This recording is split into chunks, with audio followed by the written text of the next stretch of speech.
খুব হাস্যকর ঘটনা একটা। আমার বিয়ের পরে দিরাগমনে যখন আমি গিয়েছিলাম তখন ও লুচিও ভীষণ ভালোবাসে।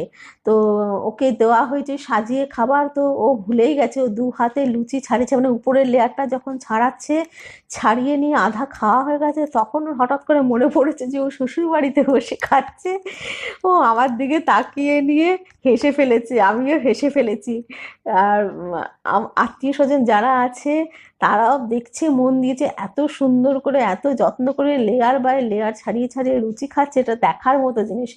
লুচি পরোটাও যে কোনো কিছুই খুব মানে এই ভাজা জিনিসগুলোকে সুন্দর করে লুচি পরোটা এগুলো সব ছাড়িয়ে ছাড়িয়ে এক একটা লেয়ার ছাড়িয়ে ছাড়িয়ে গুলো খেয়ে আনন্দ নেয় খুব ভালো করে।